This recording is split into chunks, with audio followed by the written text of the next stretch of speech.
शिमला के रामपुर में दर्दनाक सड़क हादसा। एचआरटीसी की बस अनियंत्रित होकर पलटी। हादसे में 2 लोगों की मौत। न्यूज हेडलाइंस के प्रायोजक पतंजलि गाय का घी, माँ का भरोसा, प्यार से परोसा।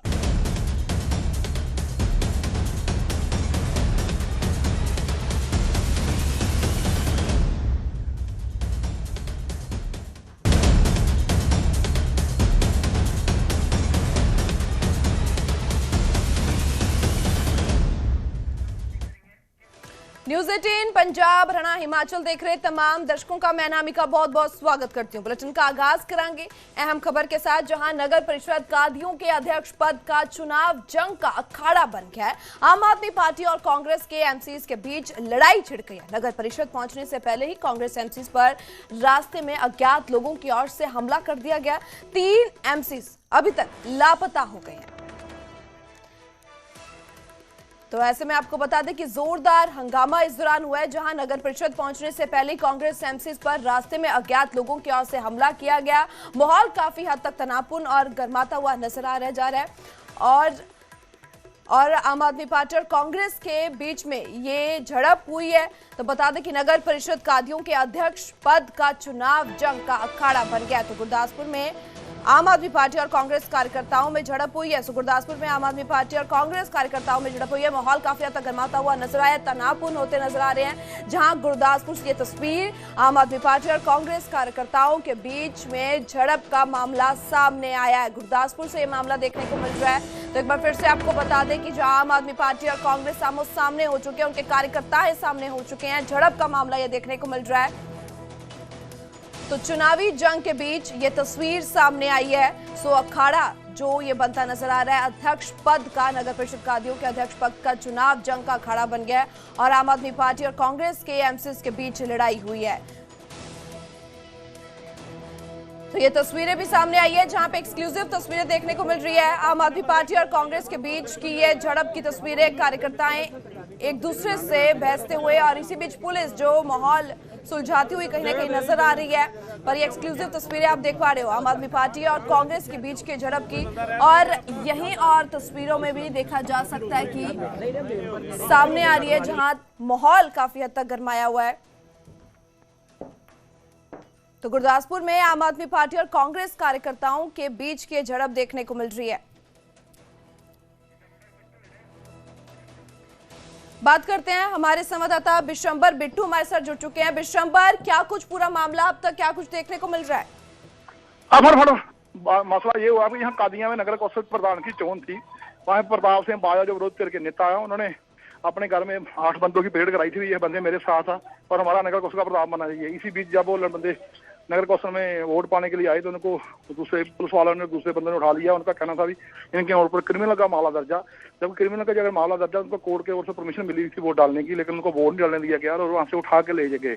और पुलिस यहाँ पर सारा कुछ वो दर्शक बनकर देखती रही और सामने सारा कुछ ये घटना हुई है और पुलिस के सामने लोगों की पिटाई की गई है, शरिया में गुंडागर्दी की गई है। लेकिन आपको दिखाने के यहाँ प्रताप सिंह बाजा नेता विरोध का उसके समर्थकों को पीटा गया है। उसके जो 2 एमसी थे, जो काउंसलर थे, जिसकी वजह से इनका प्रधान बनना था, उनको वहां से उठा लिया गया। उठाने के बाद वो उनको सिविल बंदे उठाकर लेकर गया, जबकि पुलिस वाला वहाँ कोई नहीं था और कह रहे थे उनके खिलाफ मामला दर्जा।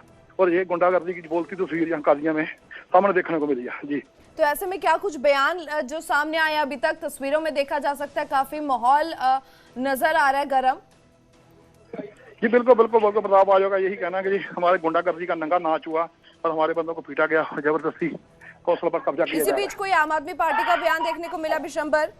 आम आदमी पार्टी के हल्का इंचार्ज गोरखपाल सिंह बाल, उनका कहना था कि ये लोगों के ऊपर मामला दर्ज था, उनको इसलिए पुलिस ने उठाया, हम लोगों ने नहीं उठाया, क्योंकि ये लोग आम आदमी पार्टी के हल्का इंचार्ज का यही कहना है कि ये बंदे के ऊपर मामला दर्ज था, इनको पुलिस ने उठाकर लेकर गया, इसलिए जो वोट नहीं डाल सकते। जबकि प्रताप सिंह बाजा का कहना है कि इनको कोर्ट के ओर से वोट डालने की परमिशन मिली हुई थी, उनके ऊपर झूठा मामला बना, क्योंकि प्रताप सिंह बाजा ने पहले घर में 8 बंदों की परेड भी कराई थी, ये हमारे साथ है। लेकिन यहाँ पे उनका यही कहना है कि उनके ऊपर मामला दर्ज था, इसलिए उनको वोट नहीं डालने दी जा रही है। जी, फिलहाल अभी ताजा हालात क्या है बिशंबर? हालात काफी तनावपूर्ण बने हुए हैं। वहाँ एक बंदा प्रताप सिंह बाजा के समर्थक, दूसरे बंदे गोरखपाल जो आम आदमी पार्टी के समर्थक, पुलिस मुख्य दर्शक बन के देख रही है जो कुछ सामने हो रहा, लेकिन फिलहाल हंगामा हो रहा है। पुलिस की तरफ से कोई कार्रवाई नहीं की जा रही है? नहीं, वो कह रहे हैं हम लोग जांच कर रहे हैं, जांच जैसे वो पुलिस का आम चुनाव होता है जांच करेंगे, जबकि हम लिखती कंप्लेंट आएगी। और सबसे बड़ी बात है एक बंदे की पग उतारी गई, जिसका बेअदबी की घटना नहीं उसको कह सकते हैं, लेकिन उसका भी देख सकते जैसे जिसको रौला पड़ रहा है किसी की बेअदबी करना, उसकी पग उतारी गई है और उसकी पग मतलब जो पगड़ी हुई है वो भी नहीं दी गई। जी बिशंबर, कई बार देखने को मिला कि आरोप जो विरोधी पक्ष लगाता नजर आ रहा है, पर इसी बीच क्या कुछ अहम और बयान देखने को मिल सकते हैं? फिलहाल अपनी नजर बनाए रखना, आपसे और भी जानकारी इस मामले बाबत लेते रहेंगे।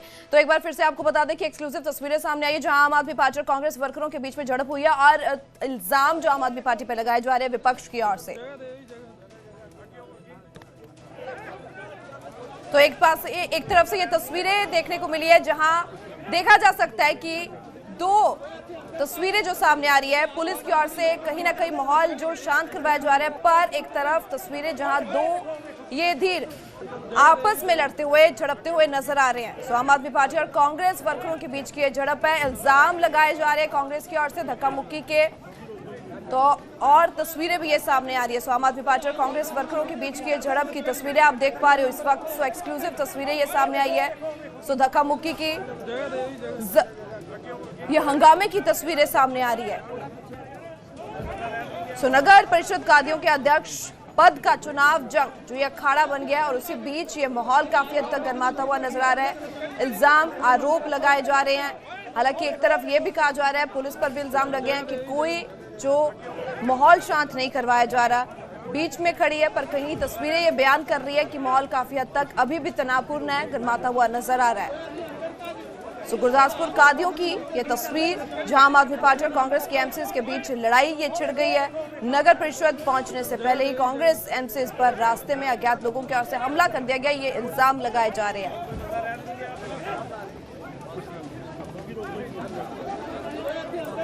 तो एक दूसरे पर हमलावर होते हुए नजर आ रहे हैं, तस्वीरों में देखा जा सकता है।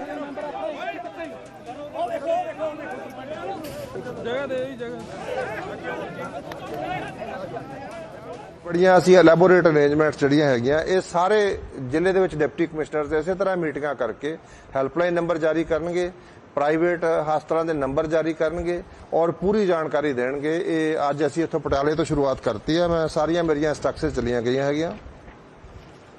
ਸੋ ਇਹਦੇ ਵਾਸਤੇ ਅਸੀਂ ਇਸ ਤੋਂ ਸਿਵਾਏ ਅਸੀਂ ਕੁਝ ਬਾਇਓਲੋਜੀਕਲ ਮੀਨਸ ਯੂਜ਼ ਕਰਦੇ ਹਾਂ। ਇੱਕ ਗੰਬੂਸੀਆ ਮੱਛੀ ਹੁੰਦੀ ਹੈ, ਫਿਸ਼ ਹੁੰਦੀ ਹੈ, ਜਿਹਦੇ ਵਾਸਤੇ ਅਸੀਂ 4000 ਨਾਨ ਕਮਰਸ਼ੀਅਲ ਪੌਂਡਸ ਇਹ ਅਸੀਂ ਮਤਲਬ ਫ੍ਰੀ ਦਿੰਦੇ ਆ। ਜਿੱਥੇ ਤੁਹਾਡੇ ਪਾਣੀ ਆ ਬਹੁਤ ਜ਼ਿਆਦਾ ਇਕੱਠਾ ਹੈ, ਜਿਹਨੇ ਸਾਰੀ ਬਰਸਾਤ 'ਚ ਖੜੇ ਰਹਿਣਾ ਤਾਂ ਉਹਦੇ ਵਿੱਚ ਤੁਸੀਂ ਮੱਛੀਆਂ ਪਾ ਦਿਓ, ਉੱਥੇ ਅਸੀਂ ਕੈਮੀਕਲ ਯੂਜ਼ ਨਹੀਂ ਕਰਦੇ ਕਿਉਂਕਿ ਉਹਦੇ ਨਾਲ এনवायरमेंटਲ ਟੌਕਸਿਸਿਟੀ ਵੀ ਵੱਧਦੀ ਹੈ। ਸੋ ਇਹ ਵੀ ਜਿਹੜਾ ਸਿਹਤ ਮਹਿਕਮਾ ਹੈਗਾ ਕਰਦਾ ਹੈਗਾ।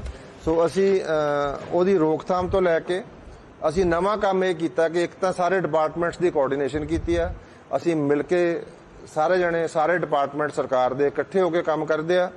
ਤੇ ਦੂਜਾ ਅਸੀਂ ਜੇ ਬਾਈ ਚਾਂਸ ਕਿਸੇ ਨੂੰ ਲੋੜ ਹੋਵੇ ਤਾਂ ਉਹਦੀ ਟ੍ਰੀਟਮੈਂਟ ਵਾਸਤੇ, ਟੈਸਟਿੰਗ ਵਾਸਤੇ, ਟ੍ਰੀਟਮੈਂਟ ਵਾਸਤੇ, ਅਰਲੀ ਡਾਇਗਨੋਸਿਸ ਵਾਸਤੇ, ਬਿਮਾਰੀ ਫੈਲਣ ਤੋਂ ਪਹਿਲਾਂ ਅਸੀਂ ਜਿਹੜਾ ਉਹਦਾ ਲਾਰਵਾ ਹੁੰਦਾ ਅਸੀਂ ਜਿਹੜੇ ਬਰੀਡਿੰਗ ਚੈੱਕਰ ਆ ਉਹ ਦੇਖਦੇ ਆ ਵੀ ਜਿੱਥੇ ਮੱਛਰ ਬਰੀਡ ਕਰ ਰਿਹਾ ਹੋਏਗਾ ਉੱਥੇ ਬਿਮਾਰੀ ਹੋਏਗੀ। तो ਅਸੀਂ ਪਹਿਲਾਂ ਹੀ ਜਦੋਂ ਸਾਨੂੰ ਪਤਾ ਲੱਗ ਗਿਆ ਵੀ ਇੱਥੇ ਲਾਰਵਲ ਇੰਡੈਕਸ ਵੱਧ ਗਿਆ, ਸੋ ਇੱਥੇ ਡੈਂਗੀ ਜਾਂ ਮਲੇਰੀਆ ਜਾਂ ਚਿਕਨਗੁਨੀਆ ਫੈਲ ਸਕਦਾ, ਅਸੀਂ ਪਹਿਲਾਂ ਹੀ ਉਹਨੂੰ ਡਿਸਟਰੋਏ ਕਰ ਦਿੰਦੇ ਹਾਂ। ਇਸੇ ਤਰ੍ਹਾਂ ਅਸੀਂ ਪਾਣੀ ਦੀ ਟੈਸਟਿੰਗ ਕਰਦੇ ਹਾਂ ਲੋਕਾਂ ਦੇ ਬਿਮਾਰ ਹੋਣ ਤੋਂ ਪਹਿਲਾਂ ਹੀ। ਅਸੀਂ ਜਿਸ ਤਰ੍ਹਾਂ ਮੈਂ ਤੁਹਾਨੂੰ ਫਿਗਰਸ ਦਿੱਤੀਆਂ ਹੈਗੀਆਂ ਕਿ ਇਸ ਪਿਛਲੀ ਵਾਰੀ ਸਾਡੇ 48% ਸੈਂਪਲ ਫੇਲ ਹੋਏ ਸੀ, ਇਸ ਵਾਰੀ ਸਿਰਫ 17% ਸੈਂਪਲ ਜਿਹੜੇ ਨੋਨ ਪੋਰਟੇਬਲ ਹੈ। ਸੋ ਅਸੀਂ ਡਿਟੈਕਟ ਕਰਦੇ ਹਾਂ ਕਿ ਕਿੱਥੇ ਕਿੱਥੇ ਪਾਣੀ ਆ, ਰੂਟੀਨ ਟੈਸਟਿੰਗ ਵੀ ਕਰਦੇ ਹਾਂ, ਕਿੱਥੇ ਜਿਹੜਾ ਪਾਣੀ ਆ ਉਹਦੇ ਨਾਲ ਲੋਕ ਬਿਮਾਰ ਹੋ ਸਕਦੇ ਆ, ਅਸੀਂ ਪਹਿਲਾਂ ਟੈਸਟ ਕਰਕੇ ਤਾਂ ਉਹਨੂੰ ਅਸੀਂ ਰੈਕਟੀਫਾਈ ਕਰਦੇ ਹਾਂ। ਸੋ ਇਹ ਕੁਝ ਮਈਅਰ ਸੀਗੀਆਂ ਜੀ ਜਿਹੜੀਆਂ ਲੋਕਾਂ ਦੇ ਧਿਆਨ ਵਾਸਤੇ। ਔਰ ਲੋਕਾਂ ਨੂੰ ਇੱਕ ਵਾਰੀ ਫਿਰ ਬੇਨਤੀ ਹੈ ਜੀ ਕਿ ਆਪਣੇ ਆਸੇ-ਪਾਸੇ ਸਫਾਈ ਰੱਖੋ, ਕੱਟ ਫਰੂਟ ਨਹੀਂ ਖਾਣਾ ਬਾਜ਼ਾਰੋਂ, ਬਾਸੀ ਚੀਜ਼ ਨਹੀਂ ਖਾਣੀ, ਤਾਜ਼ਾ ਖਾਣਾ ਬਣਾਓ ਤਾਂ ਤੁਸੀਂ ਕਦੇ ਬਿਮਾਰ ਨਹੀਂ ਹੋਵੋਗੇ। ਫਰੂਟ ਖਾਣਾ ਘਰ ਲਿਆ ਕੇ ਕਰ ਲਓ। ਔਰ ਜਿਹੜੀਆਂ ਖਾਸ ਕਰਕੇ ਜਿਹੜੀਆਂ ਕੋਈ ਖੋਏ ਦੀਆਂ ਜਾਂ ਨੌਨ ਵੈਜ ਹੈ ਉਹਦੇ ਵਿੱਚ ਬੈਕਟੀਰੀਆ ਜਲਦੀ ਗਰੋ ਕਰਦੇ ਆ, ਉਹ ਬਿਲਕੁਲ ਤਾਜ਼ਾ ਹੋਣਾ ਚਾਹੀਦਾ, ਸਾਫ਼ ਸੁਥਰਾ ਹੋਣਾ ਚਾਹੀਦਾ। ਜੇ ਬਾਜ਼ਾਰੋਂ ਵੀ ਖਰੀਦਣਾ ਤਾਂ ਉੱਥੋਂ ਖਰੀਦਣਾ ਜਿੱਥੇ ਉਹ ਢੱਕ ਕੇ ਰੱਖਿਆ ਹੋਵੇ, ਜਿਹਦੇ ਉੱਤੇ ਮੱਖੀਆਂ ਬੈਠੀਆਂ ਹੋਣ। ਉੱਥੋਂ ਜਿੱਥੇ ਗੰਦਗੀ ਹੋਵੇ ਉੱਥੋਂ ਕੋਈ ਖਾਣਾ ਨਹੀਂ ਖਾਣਾ। ਆਪਦੇ ਘਰ ਵਿੱਚ ਸਫਾਈ ਰੱਖੋ, ਆਸੇ-ਪਾਸੇ ਸਫਾਈ ਰੱਖੋ। ਔਰ ਜਿਹੜੇ ਪਾਣੀ ਦਾ ਜੇ ਤੁਸੀਂ ਬਾਹਰ ਰੱਖਦੇ ਹੋ ਮਵੇਸ਼ੀਆਂ ਵਾਸਤੇ, ਚਾਹੇ ਤੁਹਾਡਾ ਕੂਲਰ ਹੈ, ਏਸੀ ਹੈ, ਤੁਸੀਂ ਮਵੇਸ਼ੀਆਂ ਵਾਸਤੇ, ਪਸ਼ੂਆਂ ਵਾਸਤੇ ਜਾਂ ਪੰਛੀਆਂ ਵਾਸਤੇ ਜਿਹੜੇ ਕਟੋਰੇ ਰੱਖਦੇ ਹੋ ਉਹਨਾਂ ਨੂੰ ਹਰ ਹਫ਼ਤੇ ਸ਼ੁੱਕਰਵਾਰ ਨੂੰ ਚੰਗੀ ਤਰ੍ਹਾਂ ਸੁਕਾ ਕੇ ਫਿਰ ਤਾਜ਼ੇ ਪਾਣੀ ਨਾਲ ਭਰ ਦੇਣਾ। ਕੋਸ਼ਿਸ਼ ਕਰੋ ਕਿ ਹਫ਼ਤੇ 'ਚ 2 ਵਾਰੀ ਸੁਕਾ ਦਿਓ, ਬਟ ਇੱਕ ਵਾਰੀ ਜ਼ਰੂਰ ਸੁਕਾਉਣਾ, ਕਿਉਂਕਿ ਜਿਹੜਾ ਇਹਦਾ ਲਾਈਫ ਸਾਈਕਲ ਹੈ ਉਹ 7 ਦਿਨ ਤੋਂ ਬਾਅਦ ਪੂਰਾ ਹੁੰਦਾ ਤੇ ਉਹ ਮੱਛਰ ਜਿਹੜੇ ਨਵੇਂ ਮੱਛਰ ਪੈਦਾ ਹੁੰਦੇ ਉਹ ਨਹੀਂ ਹੋਣਗੇ, ਤੁਹਾਡੇ ਪਾਸੇ ਮੱਛਰ ਨਹੀਂ ਹੋਣਗੇ। ਕਿਉਂਕਿ ਡੈਂਗੀ ਮਲੇਰੀਆ ਤਾਂ ਇੱਕ ਚੀਜ਼ ਹੈ, ਲੇਕਿਨ ਮੌਸਕੀਟੋ ਬਾਈਟ ਦੇ ਨਾਲ ਬੱਚਿਆਂ ਨੂੰ ਡਿਸਕੰਫਰਟ ਵੀ ਹੁੰਦਾ ਹੈ, ਹੋਰ ਵੀ ਦਿੱਕਤ ਹੁੰਦੀ ਹੈ, ਹੋਰ ਵੀ ਬਹੁਤ ਸਾਰੀਆਂ ਬਿਮਾਰੀਆਂ ਮੱਛਰਾਂ ਨਾਲ ਫੈਲਦੀਆਂ ਹੈਗੀਆਂ। ਸੋ ਇਸ ਕਰਕੇ ਇਹ ਜ਼ਰੂਰ ਰੱਖਣਾ ਵੀ ਸਫਾਈ ਦਾ ਧਿਆਨ ਰੱਖੋ ਜੀ। ਬਹੁਤ ਬਹੁਤ ਧੰਨਵਾਦ। ਬਰਸਾਤਾਂ ਜ਼ਰੂਰ ਸ਼ੁਰੂ ਹੋਈਆਂ ਨੇ ਪਰ ਗਰਦ बीर सिंह की ओर से प्रेस कॉन्फ्रेंस की गई, जहां डेंगू मलेरिया जैसी बीमारियों को लेकर उनकी ओर से साफ हदायतें जारी की गई है कि क्या किस फल फ्रूट का और किस कदर हदायतें जो उनकी तरफ से जारी की गई है, क्या वस्तुएं यूज़ करनी है, किस कदर उनकी ओर से इस्तेमाल किया जाना है, तो पानी की जो कि साफ पानी की वरतों की जाए। तो ऐसे में बताते हुए नजर आए कैबिनेट मंत्री बलबीर सिंह की ओर से सेहत को लेकर भी बोलते हुए नजर आए कि इस वक्त खास ध्यान देने की ज़रूरत है ऐसे मौसम में। कैबिनेट मंत्री बलबीर सिंह की ओर से मीडिया से रूबरू होकर डेंगू मलेरिया जैसे बढ़ रही बीमारियों को लेकर उनकी ओर से प्रेस कॉन्फ्रेंस की गई। और बात करते हैं आगे, जहां कल हरियाणा दौरे पर आएंगे प्रधानमंत्री नरेंद्र मोदी। पीएम मोदी के दौरे को लेकर तैयारियां पूरी कर ली गई हैं। जींद में देश की पहली हाइड्रोजन ट्रेन को हरी झंडी दिखाई जाएगी। लगभग आपको बता दें कि 14,700 करोड़ की योजनाओं की आधारशिला रखेंगे और कई और परियोजनाओं का भी उद्घाटन भी करेंगे पीएम मोदी। तो कल हरियाणा का दौरा करने जा रहे हैं, तो विकास प्रोजेक्टों का उनकी ओर से शिलान्यास, परियोजनाओं का उद्घाटन करेंगे और हाइड्रोजन ट्रेन को हरी झंडी दिखाएंगे, जिसमें लगभग 14,700 करोड़ की योजनाओं को आधारशिला रखेंगे। तो कई और परियोजनाओं का भी उद्घाटन करते हुए नजर आएंगे। तो ऐसे में अहम दौरा ये माना जा रहा है प्रधानमंत्री नरेंद्र मोदी का। तो जींद में लगभग 14,700 करोड़ रुपए की विभिन्न परियोजनाओं की आधारशिला रखेंगे और कई परियोजनाओं का उद्घाटन करेंगे। और इसी दौरान वह जींद और सोनीपत के बीच देश की पहली हाइड्रोजन ट्रेन को भी हरी झंडी दिखाएंगे। हाइड्रोजन फ्यूल सेल से संचालित यह ट्रेन दुनिया की सबसे लंबी और सबसे शक्तिशाली हाइड्रोजन ट्रेन में शामिल है।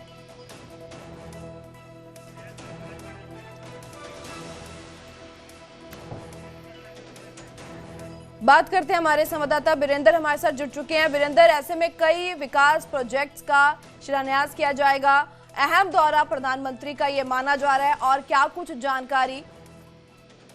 बिल्कुल, देखिए देश की पहली हाइड्रोजन ट्रेन है, जींद से चलेगी कल। प्रधानमंत्री नरेंद्र मोदी इसको हरी झंडी दिखाएंगे और कल उनका कार्यक्रम यहाँ पे तय है। तैयारियां पूरी कर ली गई है। जिले के अंदर 5,000 पुलिसकर्मी तैनात किए गए हैं। अन्य जिलों से भी पुलिस कर्मचारी बुलाए गए हैं। 15 IPS लेवल के अधिकारी जो है वो भी जींद के अंदर तैनात किए गए हैं। इसके अलावा 50 DSP भी सुरक्षा में लगाए गए हैं।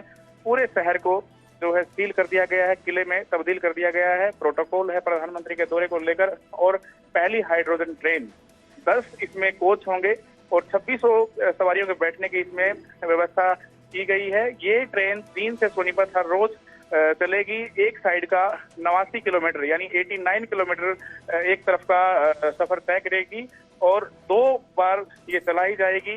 75 किलोमीटर प्रति घंटा की इसकी स्पीड है। और फिलहाल ये बताया जा रहा है कि अभी इसमें कल प्रधानमंत्री जब आएंगे, स्टेशन के पास उनका हेलीकॉप्टर लैंड करेगा। इसके बाद वो पाटुपडारा तक बच्चों के साथ ट्रेन में सफर भी करेंगे और उसके बाद एक रैली को संबोधित करेंगे। अभी तक का ट्रेन को लेकर ये उनका प्रोग्राम आया है और फिलहाल जो है जो भी रूट रास्ते में जो बनाया गया है उसको पूरी तरह से सील कर दिया गया है। ये हाइड्रोजन ट्रेन के अलावा वो कई अन्य प्रोजेक्ट का शिलान्यास और उद्घाटन भी करेंगे। चाहे कुरुक्षेत्र के सिख म्यूजियम की बात करें या फिर अंबाला का जो काला आम ग्रीनफील्ड एक्सप्रेसवे है उसकी बात करें, भिवानी मेडिकल कॉलेज की बात करें, नारनौल मेडिकल कॉलेज की बात करें, और भी अन्य कई परियोजनाएं हैं, सड़क मार्ग हैं जिनका शिलान्यास भी करेंगे, उद्घाटन भी करेंगे। करोड़ों रुपए की सौगात कल हरियाणा को देंगे। लेकिन सबसे बड़ा जो प्रोजेक्ट है वो हाइड्रोजन ट्रेन का है, जो जींद से चलेगी। देश की पहली हाइड्रोजन ट्रेन कल जींद से चल रही है। जी बिल्कुल विजेंद्र, ऐसे में अहम दौरा, कई विकास प्रोजेक्टों को जो उनकी ओर से हरी झंडी दिखाई जाएगी, करोड़ों के प्रोजेक्ट्स मिलने वाले हरियाणा को। ऐसे में कौन कौन मंत्री वहां पे पहुंचेंगे और क्या कुछ और आगे का शेड्यूल बताया गया? देखिए, जो राज्यसभा सांसद है संजय भाटिया, उनको कमान सौंपी गई पूरी रैली की। इसके अलावा जो को कन्वीनर है, जो सह संयोजक है, कैबिनेट मंत्री कृष्ण बेदी है, डिप्टी स्पीकर कृष्ण लाल मिड्डा है। इसके अलावा और भी कई मंत्री जो है यहाँ पर डेरा डाले हुए हैं। खुद मुख्यमंत्री नायब सैनी इस पूरे कार्यक्रम की कमान संभाल रहे हैं। 2 बार वो जींद में विजिट कर चुके हैं और खुद पूरी व्यवस्था का जायजा ले रहे हैं। जो प्रिंसिपल सेक्रेटरी है राजेश खुल्लर, वो भी जींद के अंदर डेरा डाले हुए हैं और अधिकारियों के लगातार वो मीटिंग ले रहे हैं। जी, आपका बहुत बहुत शुक्रिया विजेंद्र तमाम जानकारी के लिए। तो कल हरियाणा में पीएम मोदी की ओर से पहुंच की जाएगी, करोड़ों विकास प्रोजेक्टों का उनकी ओर से हरी झंडी दिखाई जाएगी। तो ऐसे में अहम दौरा ये कह सकते हैं, कई विकास प्रोजेक्टों पर नजर रहेगी जहां पे हरी झंडी पीएम मोदी की ओर से दिखाई जाएगी। तो हरियाणा को कल बड़ी सौगातें मिलने वाली हैं।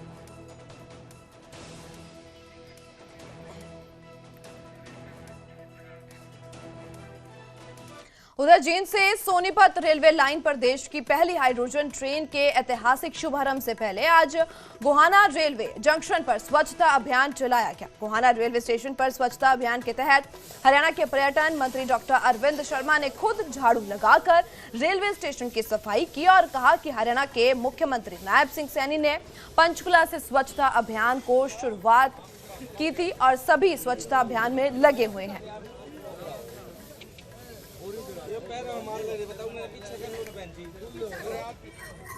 पहली हाइड्रोजन ट्रेन देश की और उसमें जींद से चल करके गोहाना और गोहाना से चल करके लाठ, रबड़ा, लाठ, उसके बाद मोहाना और उसके बाद बड़वासनी सोनीपत पहुंचेगी।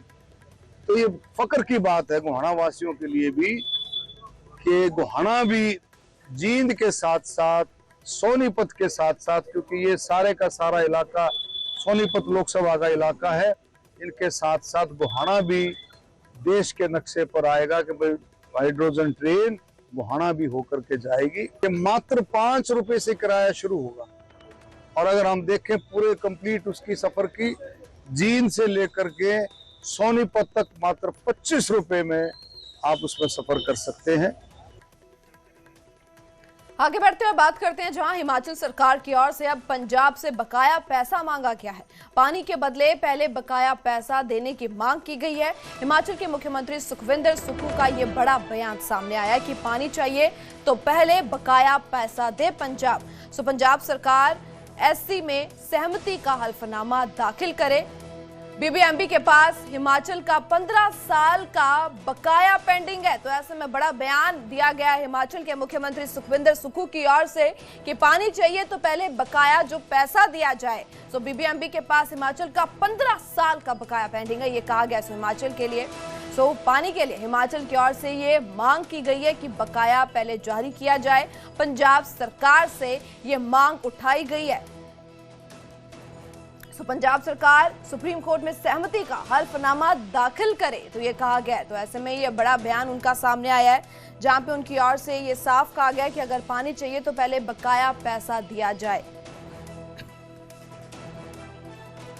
कि अगर आप हमारे पानी का सदुपयोग कर रहे हैं, सुप्रीम कोर्ट ने हमारे पक्ष में फैसला किया है, जो 7.19 के हिसाब से जो एरियर बनता है वो एरियर 15 साल से देने में आनाकानी कर रहे हैं।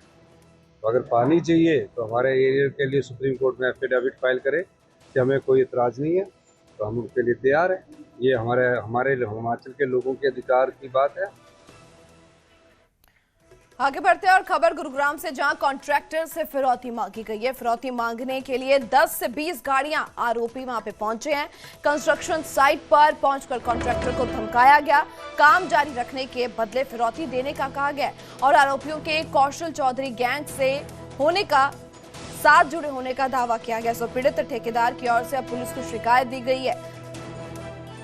एक बार फिर से आपको बता दें कि पीड़ित ठेकेदार की ओर से अब शिकायत जारी कर दी गई है। बात करते हैं, हमारे संवाददाता धर्मवीर हमारे साथ जुड़ चुके हैं। धर्मवीर, 10 से 20 जने यहाँ पहुंचते हैं, गाड़ियों में धमकाया गया है, क्या कुछ अब तक की कार्रवाई पुलिस की ओर से क्या कुछ कहा जा रहा है? बिल्कुल, देखिए सेक्टर 160 थाना क्षेत्र का ये पूरा मामला है, जिसमें एक ठेकेदार ने आरोप लगाया है कि कल उसकी साइट पर करीब 15 के आसपास जो ब्लैक स्कॉर्पियो गाड़ियां जो हैं उसमें कई सारे बदमाश आए हैं, जिनकी संख्या 50 से 60 बताई गई है। और ये कहा गया है कि उनकी तरफ से लगातार धमकियां पहले भी दी जाती रही हैं और कल भी उनका जो मैनेजर था उसको धमकी दी गई है कि या तो इस काम में से उसे हिस्सा दिया जाए, रंगदारी दी जाए, वरना उनके परिवार और उनको जान का खतरा हो सकता है। इस तरह के आरोप उन्होंने लगाए हैं। गुरुग्राम पुलिस को शिकायत दी है। शिकायत में खास तौर से देवेंद्र सुक्खू, दिनेश दहिया, समेत कई लोगों को नामजद किया गया है और सीधे तौर पर ये कहा है शिकायत में कि ये सारे जो लोग हैं ये कौशल गैंग से जुड़े हुए हैं और इसीलिए वो लगातार इन्हें धमकियां दे रहे हैं। तो फिलहाल गुरुग्राम पुलिस ने मामला शिकायत दर्ज कर ली है और साथ ही जो सीसीटीवी फुटेज है उसको अपने कब्जे में लिया है और उसके आधार पर अब जांच कर रही है। क्या कुछ अब तक सामने आया, किस गैंग के साथ ये जुड़े हुए हैं, ये पता लग चुका है अब तक धर्मवीर? बिल्कुल, देखिए शिकायत में ये कहा गया है कि वो कौशल गैंग से जुड़े हुए हैं, लेकिन अभी गुरुग्राम पुलिस इसको वेरीफाई कर रही है कि क्या ये कौशल गैंग से जुड़े हुए हैं या किसी और गैंग से जुड़े हुए हैं, और अगर जुड़े हुए हैं तो इसमें कौन कौन लोग शामिल रहे हैं, इन सब की तफ्तीश जो है वो जांच जो है वो अभी की जा रही है। धर्मवीर, ये भी कहा जा रहा है कि पहले भी धमकियां मिलती रही है, क्या पहले पुलिस को शिकायत नहीं दी गई? देखिए उसकी तरफ से ये कहा गया है कि पहले उसे इस तरह की थ्रेट्स मिली हैं, लेकिन कल जब शिकायत दी गई तो उसमें सीधे तौर पर यही आरोप लगाया है कि पहले भी उसे 1-2 बार धमकियां दी गई हैं और अभी भी उसे लगातार धमकियां मिल रही थी, जिसके चलते उसने शिकायत दर्ज कराई है और ये कहा है कि काम में हिस्सेदारी मांगी जा रही है, रंगदारी मांगी जा रही है कि जो काम वो कर रहे हैं उसमें से उसे अपना हिस्सा दें, उनको कट दें, और अदरवाइज उनके लिए ठीक नहीं होगा और उनके ऊपर हमला किया जा सकता है, ये आरोप लगाए गए हैं। ठीक है धर्मवीर, आपका बहुत बहुत शुक्रिया तमाम जानकारी के लिए। तो कॉन्ट्रैक्टर से फिरौती मांगी गई है, तस्वीरें ये सामने आई हैं जहां ये 15-20 गाड़ियों में लोग पहुंचते हैं जिनकी ओर से धमकाया गया है, कॉन्ट्रैक्टर से अपना हिस्सा मांगा जा रहा है, जिसके चलते अब पीड़ित ठेकेदार की ओर से शिकायत दर्ज करवाई गई। हालांकि उसका ये भी कहना है कि पहले भी उसको ऐसी धमकियां, थ्रेट्स मिलती रही है।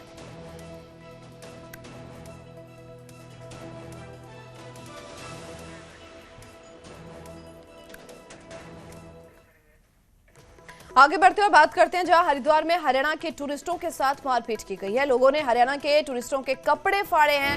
युवतियों ने हरियाणा के 2 टूरिस्टों को थप्पड़ चढ़े। दोनों युवकों पर महिलाओं से छेड़छाड़। उधर शिमला के ननखड़ी खोली घाट के पास एचआरटीसी की बस दुर्घटनाग्रस्त होने के से बड़ा हादसा हो गया। हादसे में 2 लोगों की मौत हो गई जबकि कई लोग घायल हो गए हैं।